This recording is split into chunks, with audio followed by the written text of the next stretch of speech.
আসসালামু আলাইকুম এভরিওয়ান, সবাই কেমন আছো? আলহামদুলিল্লাহ আমি ভালো আছি। আশা করি তোমরা সবাই ভালো আছো। আবারও চলে আসলাম তোমাদের সাথে নতুন একটা ভিডিও নিয়ে। আসলে আমি সবসময় চেষ্টা করি আমার কথা, কাজ, সব কিছু, আমার পরিকল্পনা সব কিছু তোমাদের সাথে টুকটাক করে শেয়ার করার জন্য। আসলে আমি যেটুকুই পারি সবটুকুই তোমাদের সাথে শেয়ার করি। কারণ আমার মনে হয় তোমাদের সাথে শেয়ার করার পর আমার মনটা কিছুটা হালকা হয়। কারণ একাকিত্ব মানুষকে খুবই খারাপ দিকে নিয়ে যায়। এজন্য আমি মনে হয় যে অনলাইন এমন একটা প্ল্যাটফর্ম যেখানে মানুষ তার একাকিত্বটা দূর করতে পারে। আসলে এর খারাপ সাইডও আছে, ভালো সাইডও আছে। আমরা সবসময় মানুষের নেগেটিভ সাইড খুঁজে বেড়াই। আসলে এটা ঠিক না। সবসময় মানুষের যেটা ভালো, জিনিসের যেটা ভালো সবসময় সেই জিনিসটাই আর সেই ভালো দিকটাই নেওয়া উচিত। আসলে আমরা বেগম রোকেয়ার মতো আমার মাঝে মাঝে বলতে ইচ্ছা করে, আমরা মানুষের গুণগুলোকে আয়ত্ত করতে না পেরে মানুষের দোষগুলোকে আত্মসাৎ করি। এটা মানুষ হিসেবে আমাদের স্বভাব। যাই হোক, আমি সবসময় চেষ্টা করি যে মানুষের যে ভালো গুণগুলো, মানুষ যে যন্ত্রের যে ভালো কাজ দিকটা, সেটাই সবসময় নিজের ভিতর নেওয়ার জন্য। যদিও যেটুক সম্ভব নিই, যার যেটুক না পারি সেটুক হয়তো আমার ব্যর্থতা কি আমার অপারগতা। আসলে সবসময় সব কিছুর ভালো সাইডটাই দেখতে হয়।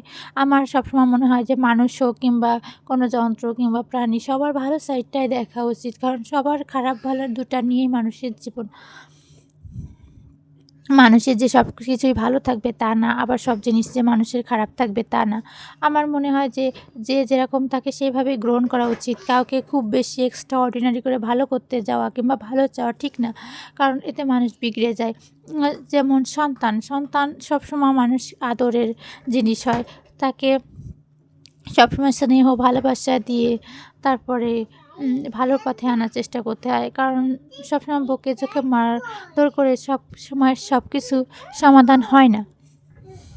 আসলে আমি যখনই কাজ করতে যাই কিংবা ভিডিও এডিটিং করতে যাই কিংবা কোনো কাজ করতে যাই, আমার বাচ্চা সবসময় আমাকে বিরক্ত করে। আমার মাঝে মাঝে এত বিরক্ত হয়ে যায় যে আল্লাহ, বাচ্চা কাচ্চা কি এমনই? তারপরও আমার খুব, মানে আবার মাঝে মাঝে যখন ঘুমায় পড়ে তখন আমার খুবই খারাপ লাগে যে ওর সাথে এরকম করছি। ও আমার ছোট্ট বাচ্চা, ও একদিন বড় হবে। আল্লাহ তখনও হয়তো এরকম করবে না। আমিও ছোট ছিলাম, আমিও এরকম করতাম। প্রত্যেকটা মানুষই এরকম। যাই হোক, কথা বলতে বলতে আজকে অনেক কথাই বলে ফেললাম। রাত্রেবেলা আমরা একটু ঘুরতে গিয়েছিলাম মাজারে। এই যে মাজারে ঘোরাফেরা করতেছি। এরপর আমরা টুকটাক কিছু খাওয়া দাওয়া করছিলাম, টুকটাক কিছু কেনাকাটা করছিলাম। এরপর বাসায় এসে আমার ঠান্ডা লাগছিল। ইদানিং আমাদের বাড়িতে প্রতিদিনই আগুন জ্বালানো হয়। আগুন পোহাতে পোহাতে আজকের ভিডিওটা এই পর্যন্তই। আল্লাহ হাফিজ।